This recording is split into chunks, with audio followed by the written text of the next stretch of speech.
4000 కాదు, ఒకేసారి ఈ 3 నెలలది 1000 కలిపి 7000 రూపాయలు ఒకేసారి పెన్షన్దారులకు ఇవ్వబోతా ఉన్నాం.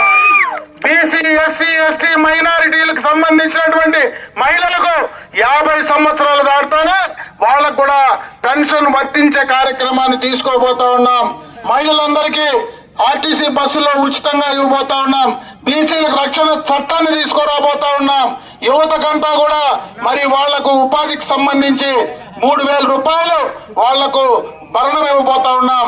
ఆ రకంగా ఎన్నో కార్యక్రమాలు తెలుగుదేశం ప్రభుత్వం అధికారంలోకి వస్తున్న వెంటనే ఈ యొక్క సూపర్ 6 ను మనం చేయబోతా ఉన్నాం. ఆ సూపర్ 6 ను ప్రజల్లోకి తీసుకెళ్ళండి. నిన్ననే జగన్ రెడ్డి ఆయన మేనిఫెస్టో రిలీజ్ చేసినాడు. అందరూ కాసుకో ఉన్నాడు, ఎంతో ఆటం బాంబు పెడతాడేమో, ఎంత పగిలిపోతుందో అని. వానాకాలము చిన్న టపాసు ఎలక్ టపాసు ఉంటుంది కదా, ఆ ఎలక్ టపాసు మాదిరి తుస్సని వెళ్ళిపోయింది. అసలు మేనిఫెస్టోనే చెప్పే పరిస్థితి లేదు. ఆ దెబ్బతో ఆ పార్టీ నాయకులు మొత్తం గాలింతా పోయి పైకి లేసే పరిస్థితి ఎక్కడా లేదు. కాబట్టి మన మేనిఫెస్టో సూపర్ 6 ఖచ్చితంగా దాన్ని ప్రజల్లోకి తీసుకెళ్లి రేపు ఎన్నికల్లో ఉమ్మడి అభ్యర్థిగా ఈ నియోజకవర్గ శాసనసభకు పోటీ చేసే నాకు సైకిల్ గుర్తుపైన ఓట్లేయండి. అదే విధంగా పార్లమెంట్ అభ్యర్థిగా దగ్గుమల్ల ప్రసాదరావు గారికి సైకిల్ గుర్తుపైన ఓట్లేయండి. ఆయన కూడా చదువుకున్నటువంటి వ్యక్తి, ఐఆర్ఎస్ చేశాడు, వాలంటీర్ రిటైర్మెంట్ తీసుకున్నాడు. పార్లమెంట్ లో అటువంటి వ్యక్తి మనకు అవసరం. 5 ఏళ్ల ముందు ఒక ఆయన ఓటేసినాము.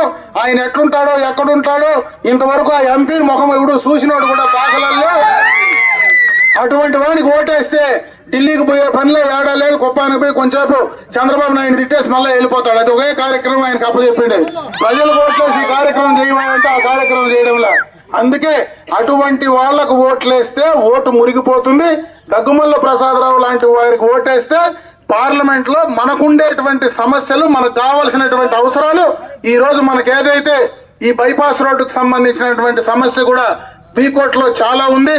పూర్తిగా దానివల్ల వీకోట మండలంలో ఆర్థిక పరంగా అందరికీ అన్ని రకాలుగా కూడా మండలానికి ఒక రూపురేఖలు వచ్చేటువంటి కార్యక్రమాన్ని కూడా రాబోతా ఉంది. ఇవన్నీ సాధించుకోవాలంటే ఖచ్చితంగా ప్రసాదరావు గారికి సైకిల్ గుర్తుపైన ఓట్లేసి మంచి మెజారిటీతో మమ్మల్ని ఇద్దరిని గెలిపించండి. మీరు ఈ 10 రోజులు దయచేసి తెలుగుదేశం పార్టీ కోసం, మా కోసం 10 రోజులు దయచేసి మా కోసం కష్టపడండి.